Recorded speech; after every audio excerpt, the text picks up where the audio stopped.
Hello there everyone, welcome to the channel if you're new, welcome back if you aren't, I'm EDJ, and now we are continuing with Kings and General Caesar series, this time about Thapsus,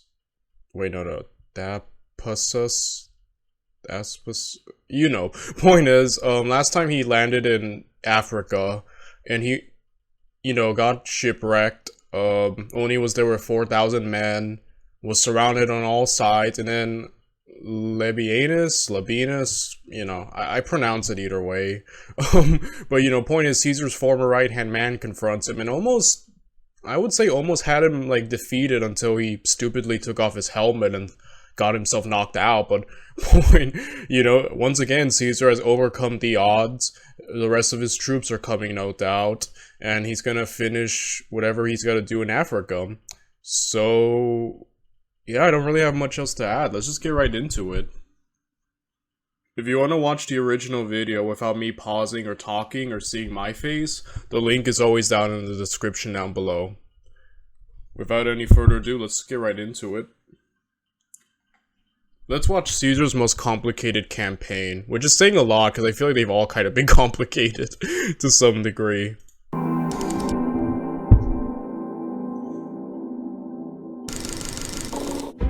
Caesar's campaign in Africa had been off to a bad start.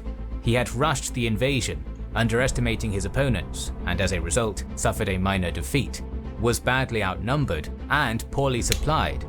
However, as we have seen before, Caesar was often most deadly when backed into a corner. Rather than rushing again, Caesar now focused on collecting reinforcements and supplies, preparing for the upcoming Battle of Thapsus. Gods, I hate Gauls. Oops. Caesar's first priority was improving the defences of Ruspina and creating entrenchments from the town to his camp and to the sea. In doing so, Caesar ensured his communication lines would be kept safe, while also providing a safe landing ground for any reinforcements and supplies. Caesar had been surprised by Labienus' tactic of mixing light troops with cavalry, and decided to mimic it, pulling light marines and archers off his ships in order to do so. And once again, you're seeing Caesar's adaptability.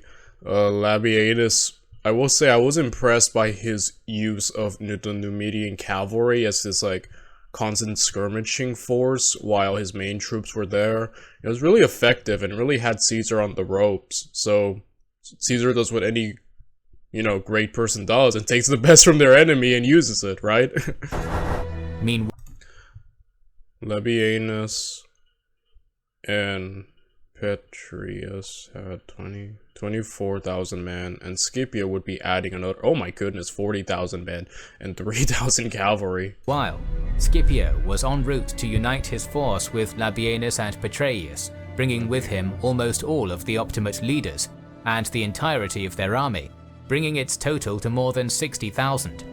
Such an army would have already been larger than the one Pompey had, and to make matters worse for Caesar, there was also a possibility that the king of Numidia, Juba, would join Scipio with his own force, including its famed elephants. With fortifications improved, Caesar turned his attentions to supplies. The Optimates had previously stripped the area of corn, and most of the local workforce was pressed into their army, making the harvest of that year particularly poor. Caesar was forced to purchase supplies from wealthy individuals living in the area, and rationed them out to his army. A number of his scattered transports were hunted down by the Optimate navy and were captured or burned. Caesar ordered the remainder of his vessels to patrol the harbour of Ruspina to keep the area clear for the anticipated arrival of troops and supplies from Sicily. Just when things were starting to look disastrous, Caesar had a stroke of luck. The Optimate army under Scipio had paused briefly at Utica, where Cato, the figurehead and political leader of the faction, was based. While the army was there, Cato began chastising Pompey's sons for failing to achieve as much as their father had by their age. Shamed and hoping to prove himself, Gnaeus took 2,000 slaves and freedmen and attacked the nearby kingdom of West Mauritania, ruled by King Bogud. The Mauritanians lured Gnaeus close to the town of Ascarum before sallying out and quickly defeating the small force. Humiliated, Gnaeus withdrew to the Balearic Islands, but his actions had far-reaching consequences. Having left a sizable garrison at Utica, Scipio now marched to Labienus and Petreius. Yeah, so I'm guessing that's going to be a potential future ally to Caesar, or at least a distraction for the Pompeian forces to deal with now that they've... That's what I'm guessing? I don't know, we'll see. But, yeah, that was kind of dumb, right? Just attack someone. Oh boy. Oh boy. Uniting the two armies and establishing camp 5 kilometers from Caesar's position. They immediately began using their large cavalry forces to keep Caesar within his fortifications, making his supply situation even worse.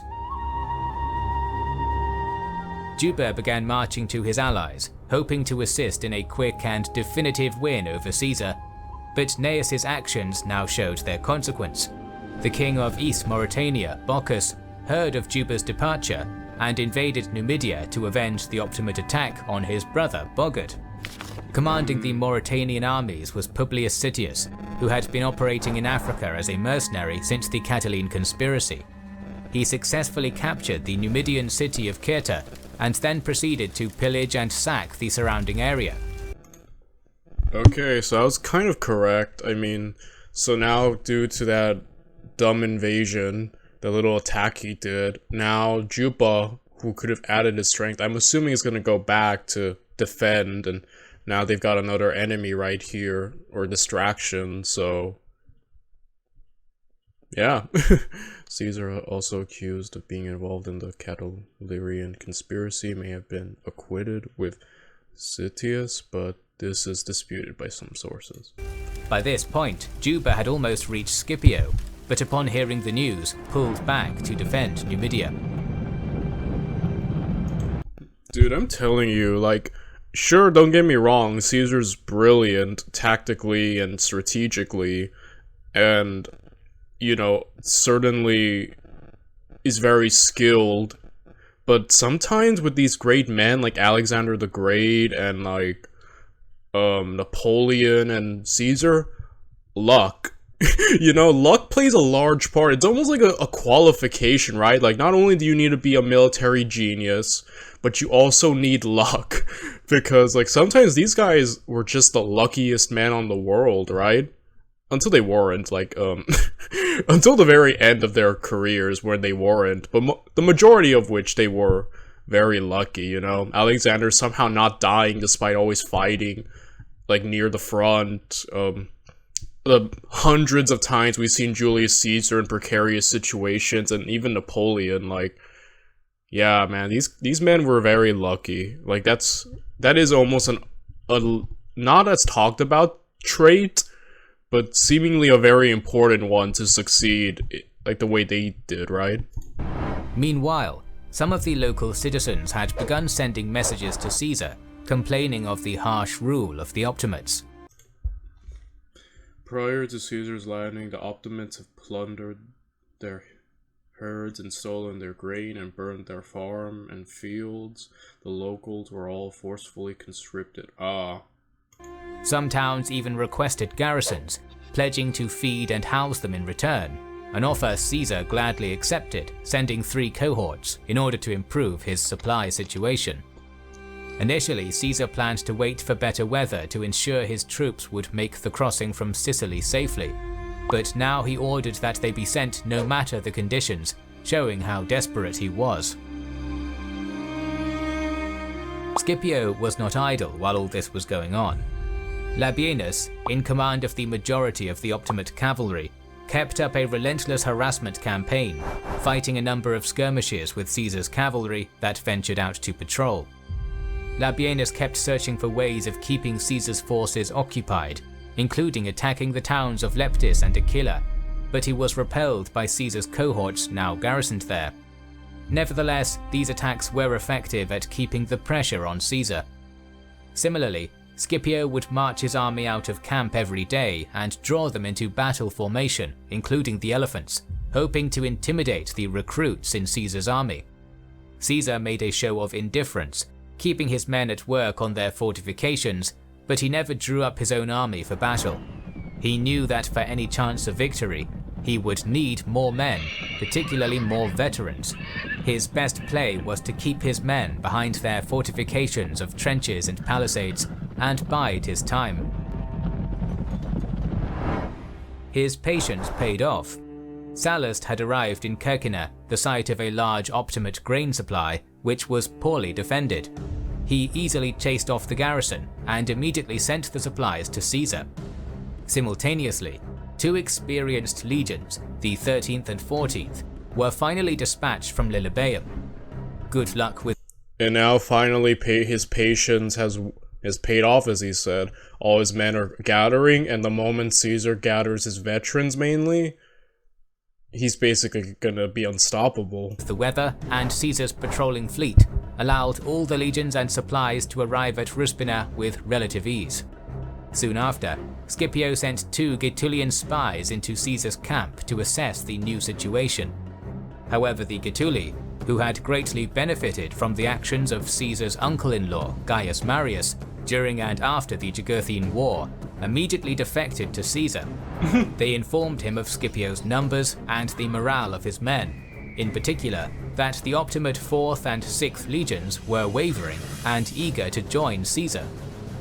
Though Scipio and Labienus had done well to keep up the pressure, they had delayed too long and lost the initiative. Caesar now had the men and supplies he needed to go on the offensive, and wanted to force a battle with Scipio before the Numidian army would return.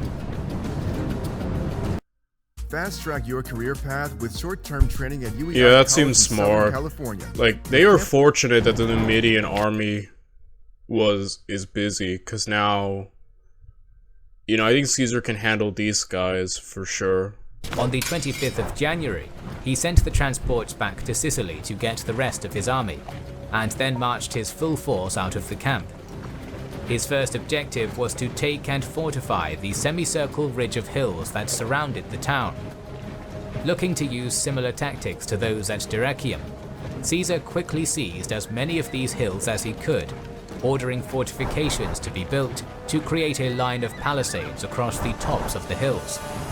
Hoping to force Caesar back to his original position, Scipio marched his full army out of camp with Labienus in command of the vast cavalry force, drawing up for battle. Caesar initially thought this was a bluff, but when the enemy approached in formation, he drew his legions up on the hills for battle, sending a small detachment of Spanish auxiliaries to seize one hill still held by Scipio. The Numidians holding the position there were quickly chased away, and Labienus led the majority of his right wing of cavalry to cover their retreat.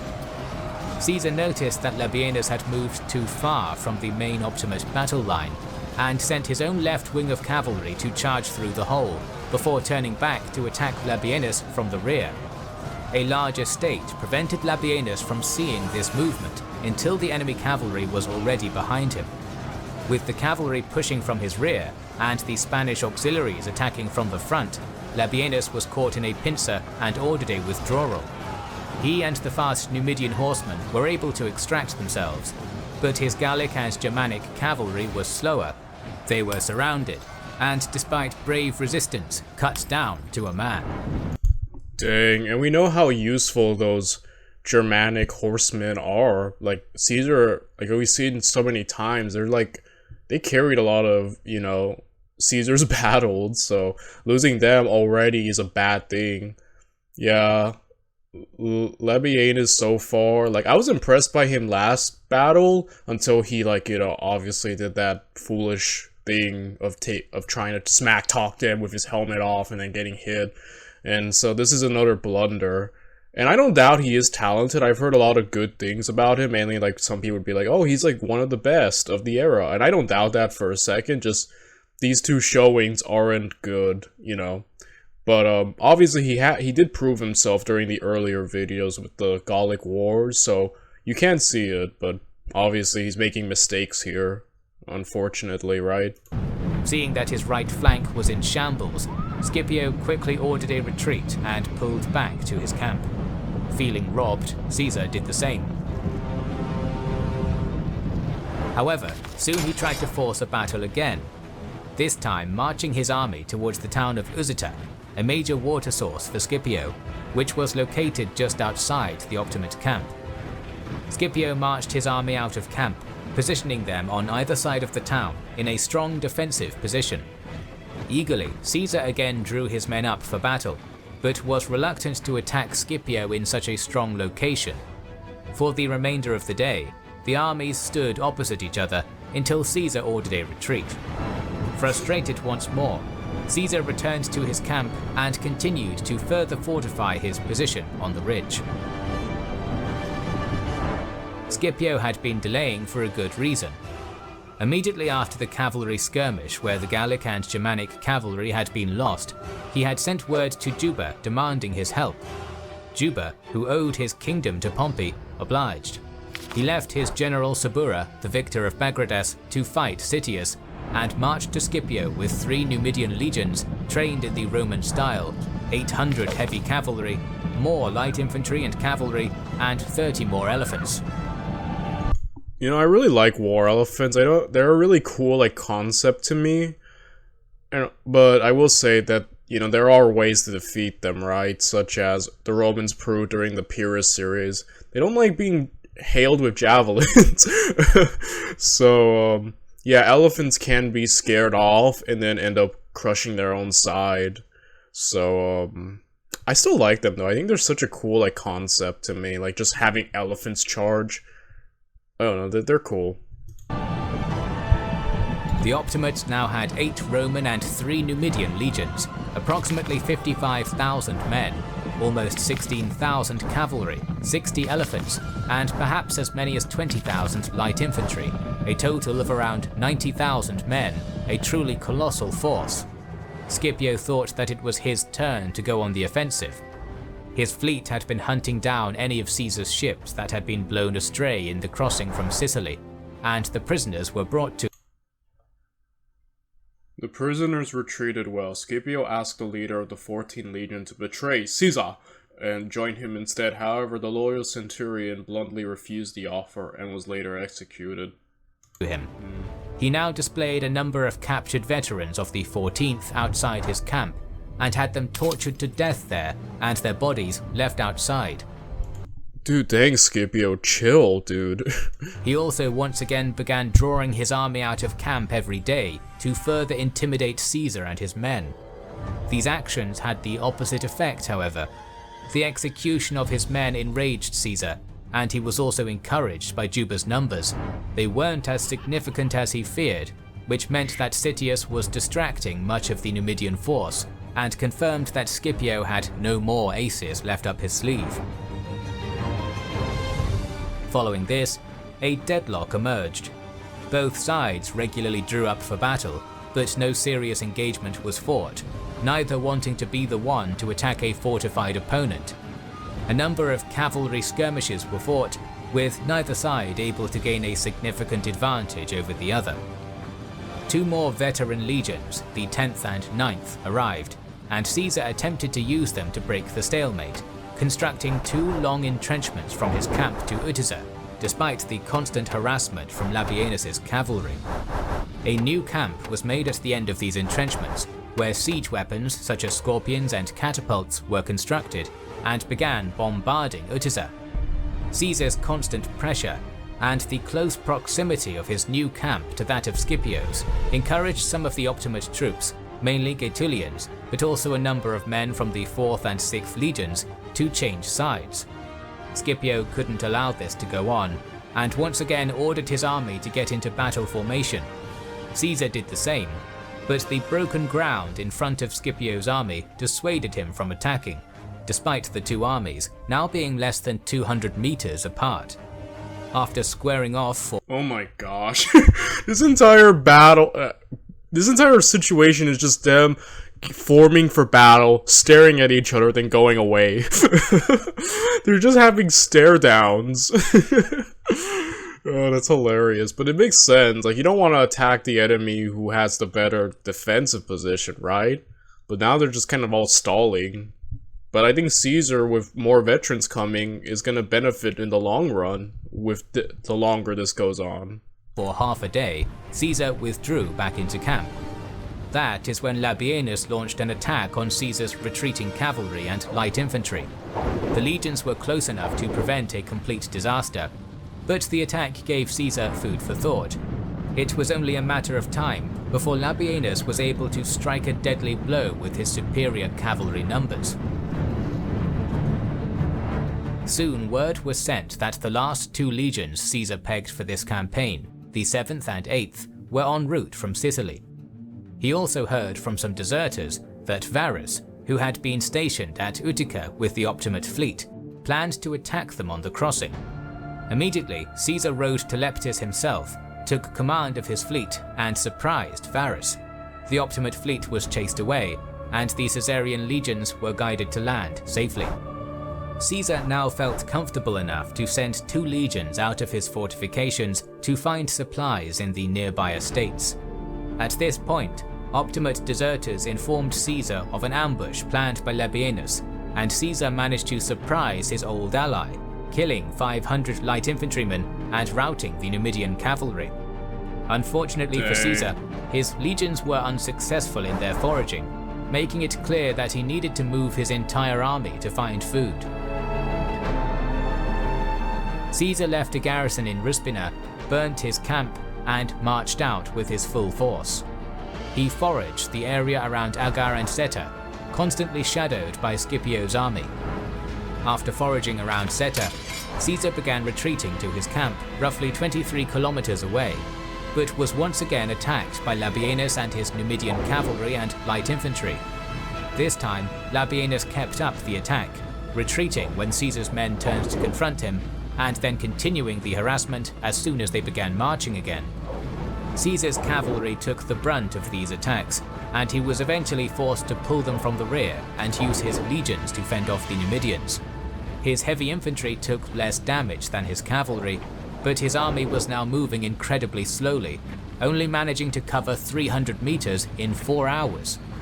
Night finally set in, and Labienus withdrew his troops. But he had been successful in doing significant damage to Caesar's already much smaller cavalry force.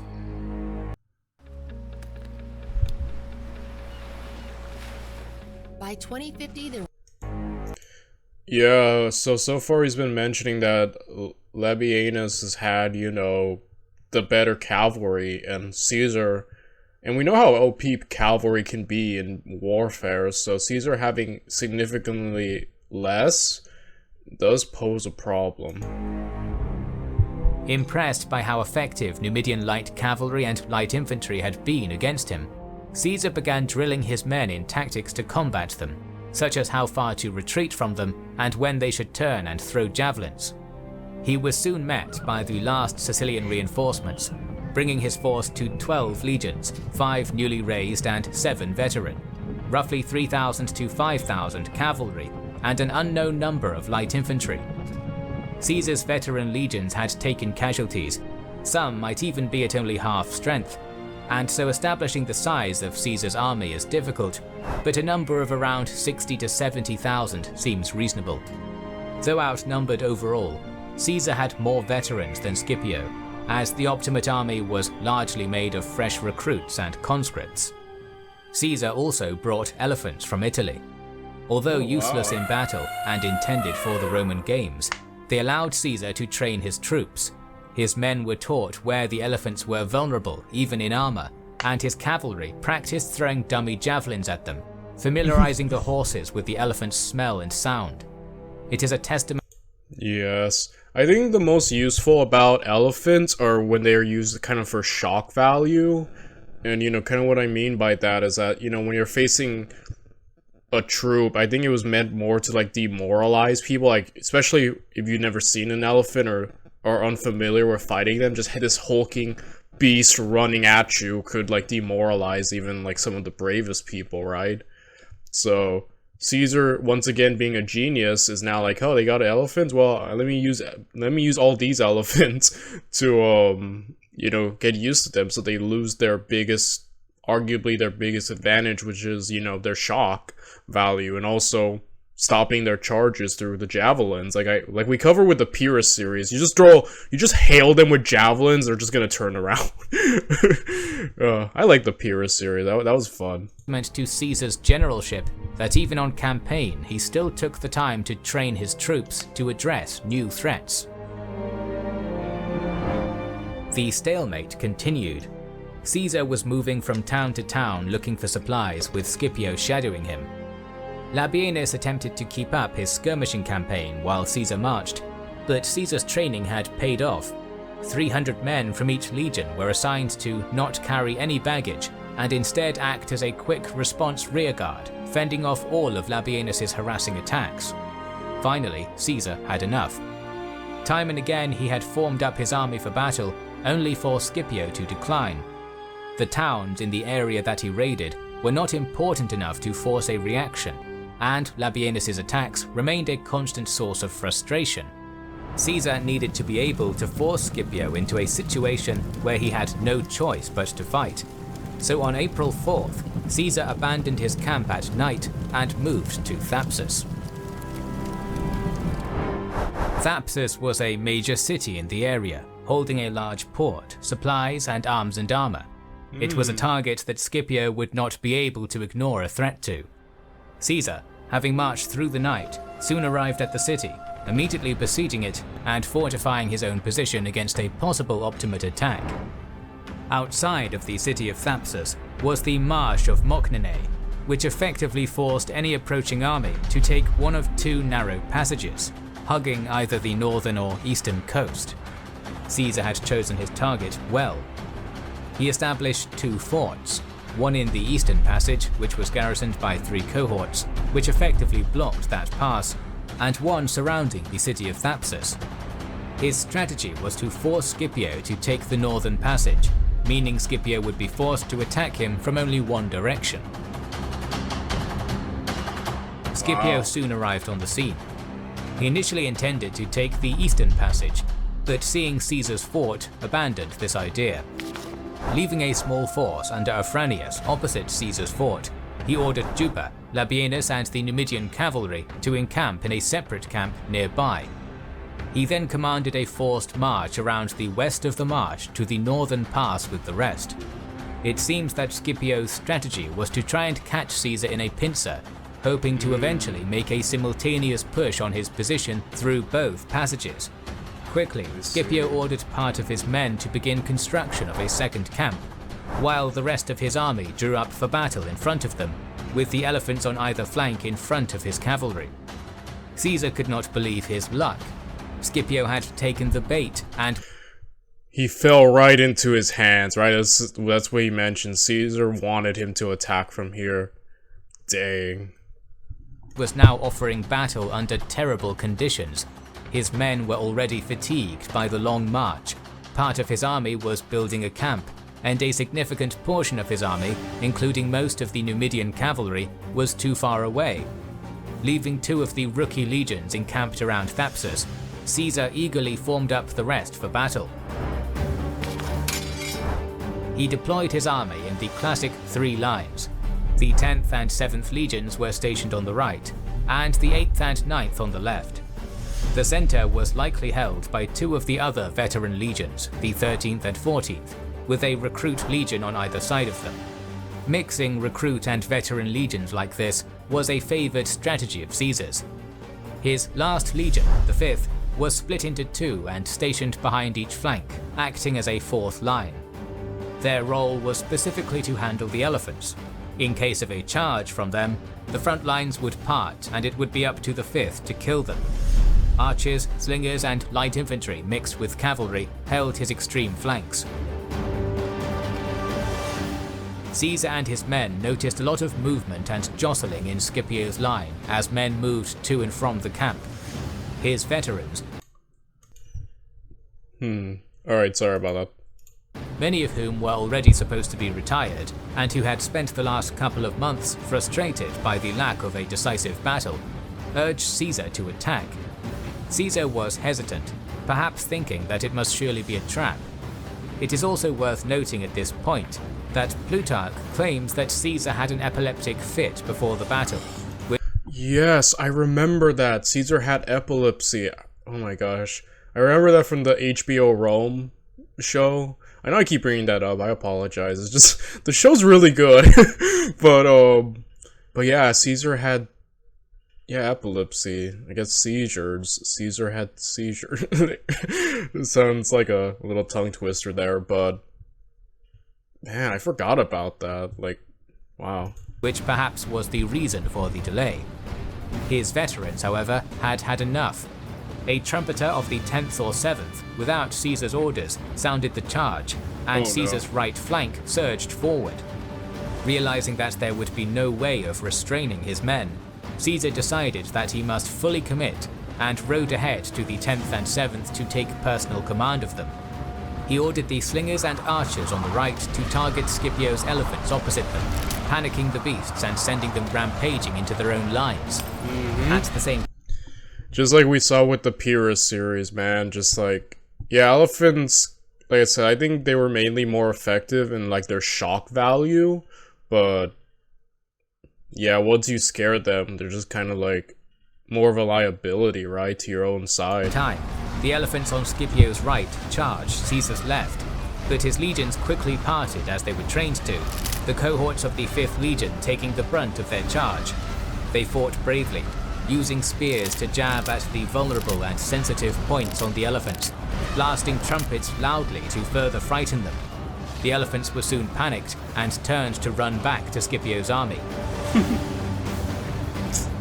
Scipio's line was now being charged by his own elephants, with Caesar's legions following close behind. Panic had set in almost immediately. The left, fighting Caesar's 10th and 7th, was the first to break, the entire line following shortly after.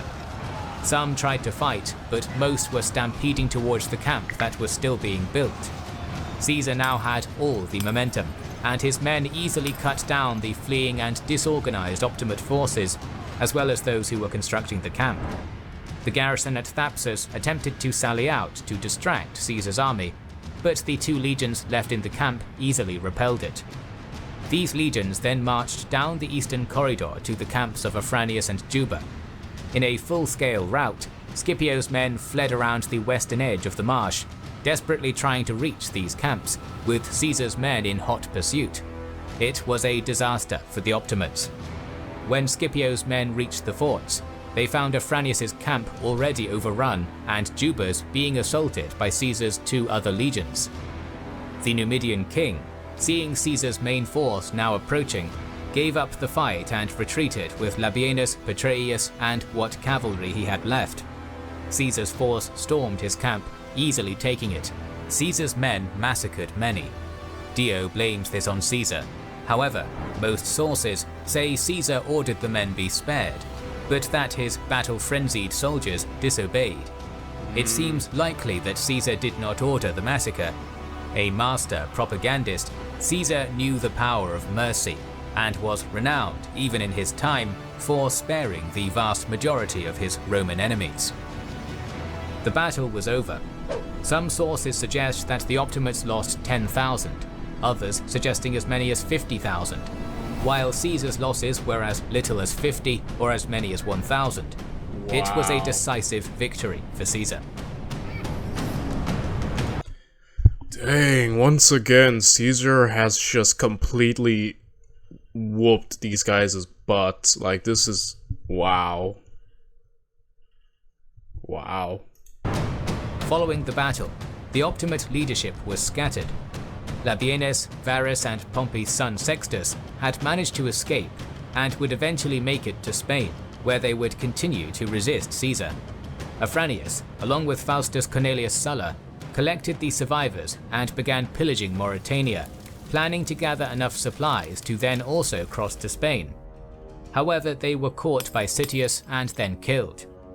Petreius and Juba fled to Numidia, confident they would find support there.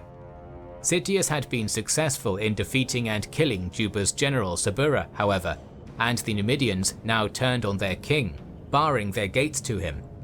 With no options left, the 2 men decided to commit suicide. They had a final dinner and settled on dueling each other, so that at least one of them may die honorably in battle. Dang, man. That's a very interesting way to, you know, do it, I'll say. But that, imagine just locking your king out, like, nah, we're done with you. That's insane. Man. Juba won the duel, killing Petreius, and then had one of his slaves kill him. As for Scipio, he too hoped to retreat to Spain.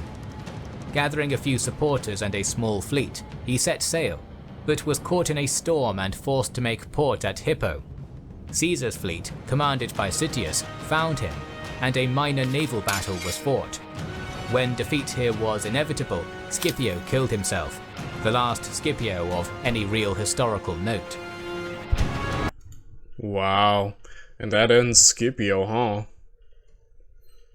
Dang, not as Chad as Africanus, unfortunately. And dude, this Sitius dude is going for it. He's just jumping everyone. Dang. The only Optimate leader left in Africa was Cato in Utica. As Caesar's army closed in, he made his final preparations. He held a feast with his friends, and then retired to his bedroom, leaving his children in the care of Lucius Caesar, a distant cousin of Caesar's, though a supporter of Pompey, telling his son, "I, who have been brought up in freedom with the right of free speech, cannot in my old age change and learn slavery instead." He then read Plato's Phaedra, and after finishing it, stabbed himself in the stomach. In death, Cato did rob Caesar of what would have been one of his greatest triumphs, that of being able to claim that he spared the life of his greatest enemy.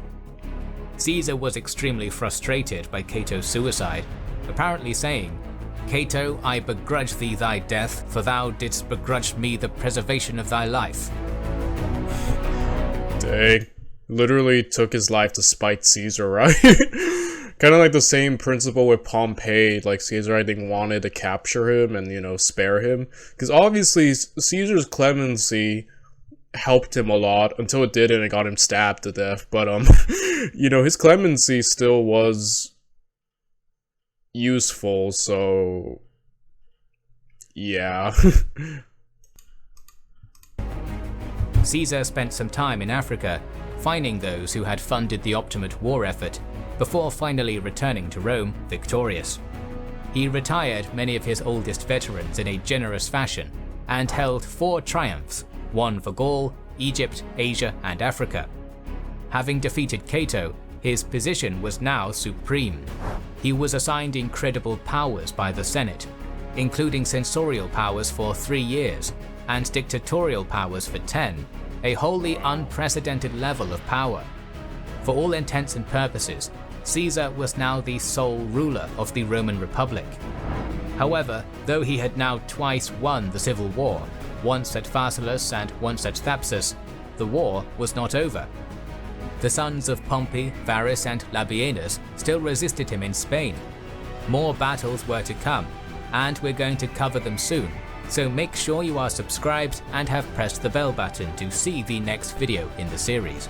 Please consider liking, commenting, and sharing. Our videos would be impossible. So once again, another terrific video, and what I think I found most interesting is, like, obviously the first part was just them kind of just all having these staring contests, as I call them, just not getting ready for battle but not engaging until eventually just all fell, you know, into place. And so yeah, now we're gonna be covering next time Caesar's last campaign. So yeah, I'll be seeing you all then. So bye everyone.